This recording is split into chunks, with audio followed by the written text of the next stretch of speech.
देखिए, मैं मौजूद हूँ आज जयपुर की एक कॉलोनी के अंदर और इस कॉलोनी से इतनी दुखद खबर आई है कि एक बुज़ुर्ग व्यक्ति जो सुबह घर से दूध लेने निकले थे, उनको आवारा पशु ने अपनी चपेट में ले लिया और इस कदर चपेट में लिया कि 41 दिन तक वो कोमा में रहे और उसके बाद में उन्होंने इस दुनिया को अलविदा कह दिया। पूरा परिवार जो है वो शोक में है। पूरे परिवार को ये यकीन नहीं हो पा रहा है कि ये कैसे घट गया। रेगुलर दिनचर्या थी, रोज जाते थे, सुबह उठते थे, मॉर्निंग वॉक के बहाने घर के लिए ताज़ा दूध लेके आते थे। उनको ये रहता था कि खुद अपनी आँखों के सामने दूध निकलवाएँगे और लेके आएँगे तो बच्चों को, जो छोटे बच्चे हैं घर के, उनको ओरिजिनल चीज़ मिल पाएगी। पर उनको नहीं पता था कि ये जो आवारा पशु सड़कों पे घूम रहे हैं, ये उसका त्रास बन जाएँगे। नगर निगम इन आवारा पशुओं पे क्या कार्रवाई करती है, उस सब चीज पे भी हम चर्चा करेंगे। लेकिन ये चौथी मौत है आवारा सांड के द्वारा किसी व्यक्ति को मारने की। मैं परिवार में मौजूद हूँ, गम का माहौल है, आप देख सकते हैं। उनकी पत्नी का रो रो के बुरा हाल है। 41 दिन तक उनके साथ निरंतर लगी रही, कोमा में थे, बात करने का प्रयास करती रही और एक आस थी कि वो बात करेंगे और उठ जाएंगे। वो आस अब टूट चुकी है। आंटी निरंतर 41 दिन तक उनसे बातचीत नहीं हो पाई। बिल्कुल नहीं हो पाई। बिल्कुल भी नहीं हो पाई। आग भी नहीं खोले वो तो। आंटी रोज जाते थे वो तो दूध लेने के लिए? रोज ही जाते थे। फिर एकदम से ये हादसा हो गया। क्या उस दिन घटा क्या था आंटी? हुआ क्या था? कुछ बस वही है, हमको तो बाद में, मैं तो अकेली थी यहाँ पे। कॉलोनी वाले बुलाने आए ना, अंकल को गार्ड आया हमारा। आंटी आंटी अंकल को साड़ ने उछाल दिया तो पीछे सिर में चोट आई, अंकल बेहोश हो गया, आप जल्दी चलो। मन के साथ गए, फटाफट गए तो बेहोश थे वो तो बिल्कुल।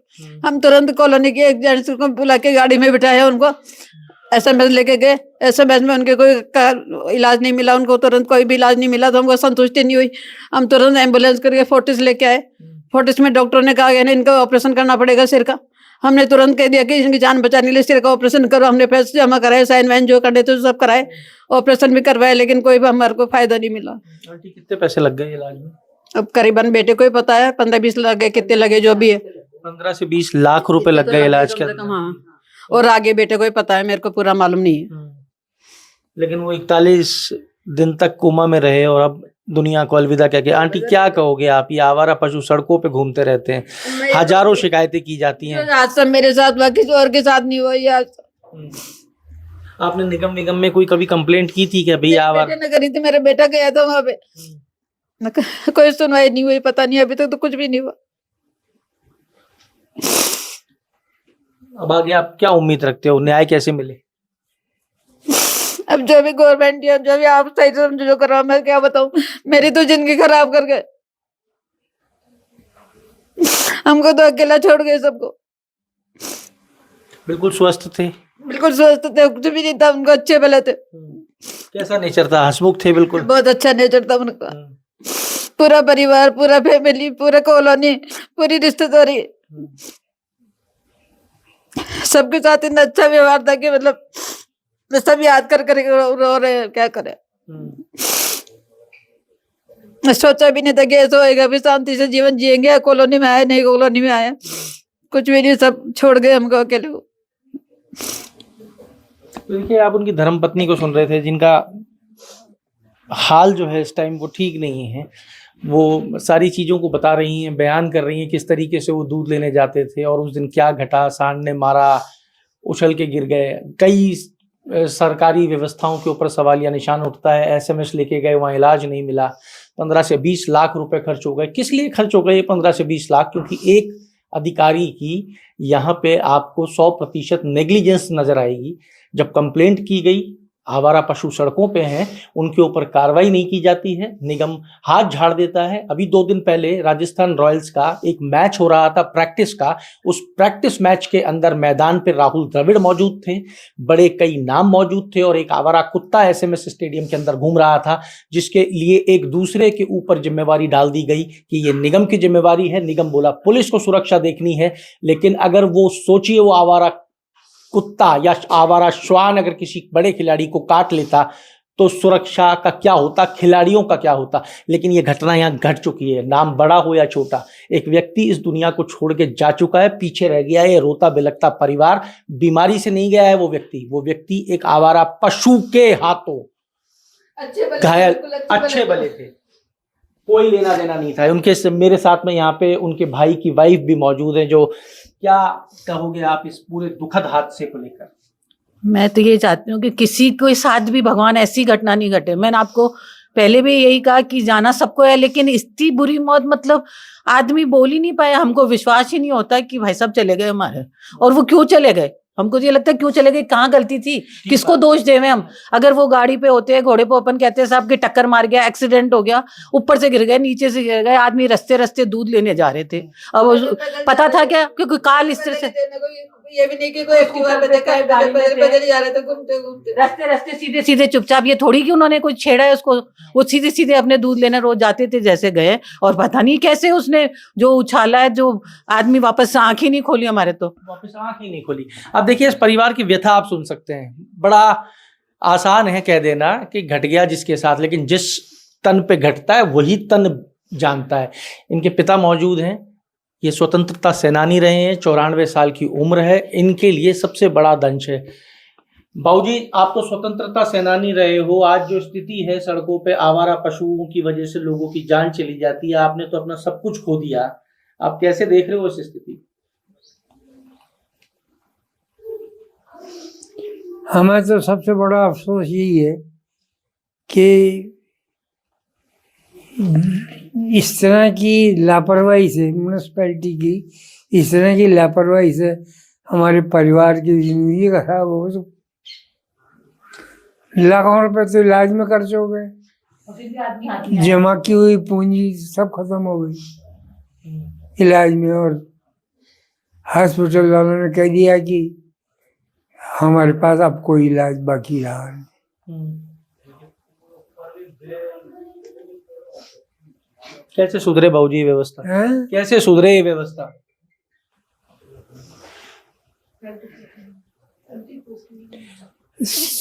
ये तो व्यवस्था तो सतर्कता से सही हो।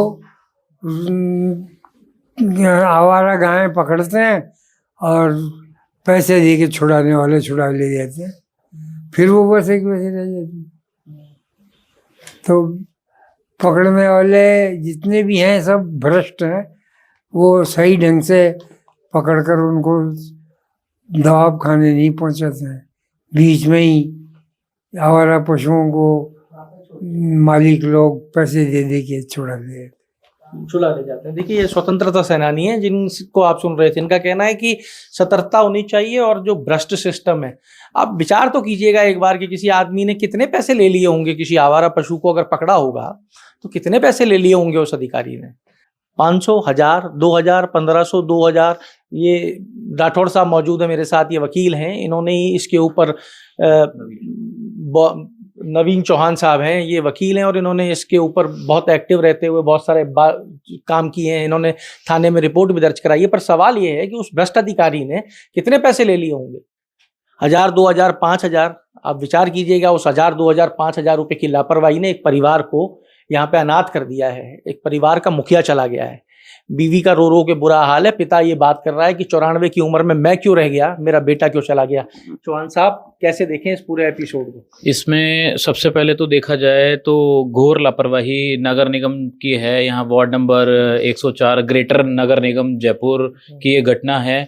यहाँ हमारे कॉलोनी के स्थानीय निवासी नवरत्न जी अग्रवाल भाई साहब, जो सुबह डेली दूध लेके आते थे, यहाँ पे नगर निगम की घोर लापरवाही ये देखने को मिली है कि यहाँ पे आवारा पशु जो पूरी कॉलोनी में विचरण करते हैं, कई बार इनके द्वारा, कॉलोनी के स्थानीय निवासियों द्वारा, मेरे द्वारा कई बार शिकायतें डीसी को व्यक्तिगत रूप से दी गई, लेटर जारी किए गए, हमारे यहाँ के शिकायत पत्र जारी किए गए, ज्ञापन दिए गए, लेकिन उन शिकायतों का कोई निवारण नहीं, किसी प्रकार की कोई सुनवाई नहीं। तो निवारण हो जाता तो आज ये हादसा ही नहीं होता। अब सवाल ये आता है कि क्या डीसी के पास में कोई ऐसी व्यवस्था है क्या इन आवारा पशुओं के लिए कुछ करने की? बिल्कुल है साहब की, बिल्कुल है। यहाँ डीसी जो नगर निगम ग्रेटर वार्ड नंबर 104 में पार्षद मौजूद हैं, पार्षद का उत्तरदायित्व बनता है, डीसी का उत्तरदायित्व बनता है। क्या है वो उत्तरदायित्व? कि वो ये है कि आवारा पशुओं पे लगाम लगाए जो विचरण कर रहे हैं, कहाँ लेके जाएंगे इसको?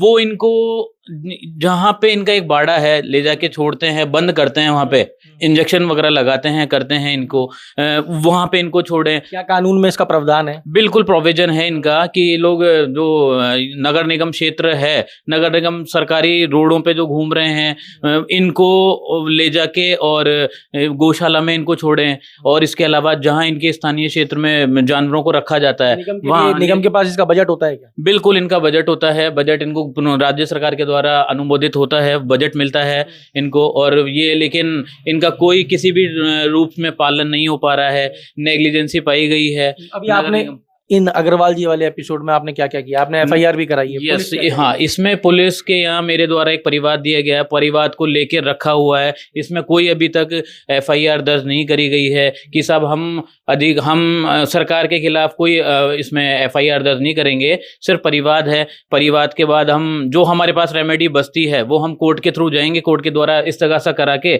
और हम लोग एफआईआर दर्ज कराएंगे। देखिए, वकील को आपने सुन लिया, वकील पूरे मूड में है कि इसको छोड़ा नहीं जाएगा, इस मामले के अंदर कोर्ट में जाया जाएगा। निगम का काम है सफाई देना, निगम का काम है आपको ड्रेनेज की व्यवस्था देना, बिल्कुल निगम का काम है आपको आवारा पशुओं से मुक्त कराना। लेकिन निगम अपने कोई काम में अगर चूक जाता है तो वहां पे कोई समस्या नहीं है, पर निगम अगर कोई एक ऐसे काम में चूक जाता है जिसकी वजह से किसी की जान जा सकती है तो जिम्मेदारी किसकी होगी? ये एक बड़ा सवाल है। जिम्मेदार कौन है? क्या वो परिवाद लेके रख लेना इस पूरे एपिसोड को खत्म कर देगा? क्या इनके परिवार का वो व्यक्ति लौट आएगा? नहीं। अब जिम्मेदारी किसकी है? और अगर जिम्मेदारी है तो यह हादसे भविष्य में ना हो, इसके लिए आज तय करना पड़ेगा कि जो जिम्मेदार है उसको क्या सजा मिले। क्या कानून में प्रोविजन है क्या सजा मिलने का? डेफिनेटली इसके अंदर प्रोविजन है, नगर पालिका एक्ट में प्रोविजन है इसका कि अगर नेग्लिजेंसी अगर पाई जाती है किसी भी विभाग की, नगर निगम की, तो इसके अंदर बिल्कुल इनके ऊपर एक्शन लिया जाएगा। उच्च अधिकारी जो बैठे हुए हैं उनको उनके लिए जवाबदेही तय की जाएगी कोर्ट के द्वारा। और जो पुलिस के जो आला कमान अधिकारी बैठे हुए हैं जो रिपोर्ट दर्ज नहीं कर रहे हैं, इन पे भी राज्य सरकार चाहे तो एक्शन ले सकती है। अच्छा, एक ही बताओ आपके, एक अगर आम आदमी किसी के ऊपर, आप तो वकील हो, किसी के ऊपर कोई पत्थर भी फेंक दे तो सामने वाला मुकदमा दर्ज कर सकता है कि भाई इसने मेरे को जान से मारने का प्रयास किया, धारा लगेगी 307? बिल्कुल लगेगी। एक सांड ने, एक आवारा पशु ने सड़क पे चलते एक निहत्ते निर्दोष आदमी की जान ले ली, धारा कौन सी लगेगी और किस पे लगेगी? ये तो देखो निगम की घोर लापरवाही है। इसमें निगम के जो उच्च अधिकारी हैं, जो संबंधित अधिकारी बैठे हुए हैं, उनकी लापरवाही देखने को मिली है। तो राज्य सरकार से मैं यही निवेदन करूंगा कि इसमें जो उच्च अधिकारी बैठे हुए हैं जिनकी नेग्लिजेंसी है उनके खिलाफ जल्द से जल्द एक्शन ले और पीड़ित परिवार को जल्दी से जो भी वो हो न्याय इनको मिले और मुआवजा निर्धारित हो। देखिए साहब, ये घटना जो है ना वो राजधानी की है, प्रदेश की राजधानी है जयपुर, और जयपुर का ये पॉश इलाका है जहां हम खड़े हैं। अगर वहां ये घटनाएं घट सकती हैं तो आप अंदाजा लगा सकते हैं कि प्रदेश की बाकी जगह पर निगम की क्या स्थिति होगी और निगम क्या काम कर रहा होगा। आवारा पशुओं के लिए बजट अलॉट किया जाता है, बाड़े बनाए गए हैं, वहां पे इनकी व्यवस्था करने का सारा इंतजाम करने के सारे निर्देश होते हैं, हर साल पैसा मिलता है। उसके बावजूद ये आवारा पशु सड़कों पर आपको घूमते नजर आएंगे। अभी जब हम आ रहे थे तो भी हमारे आगे से 2 आवारा पशु रोड क्रॉस कर रहे थे। उन पशुओं को नहीं पता कि इस गाड़ी का क्या होगा क्या नहीं होगा, लेकिन आपके एकदम से ब्रेक लगाने की वजह से आपका नुकसान, आपके पीछे वाले का नुकसान हो सकता है। तो जब तक निगम नहीं जागता है इस हादसे से आप ही सीख ले लीजिएगा और कम से कम आप खुद ही सतर्क रहिएगा, क्योंकि पता नहीं निगम तो कब तक जागेगा और जागने में कहीं ऐसा ना हो जाए कि आपके लिए बहुत देर हो जाए। तो जुड़े रहिए हमारे साथ। अमर उजाला के लिए जयपुर से मैं आशीष। अगर आप ये वीडियो YouTube पर देख रहे हैं तो हमारे चैनल को सब्सक्राइब करें और बेल आइकन को दबाना ना भूलें। अगर आप Facebook पर ये वीडियो देख रहे हैं तो हमारे पेज को लाइक करें।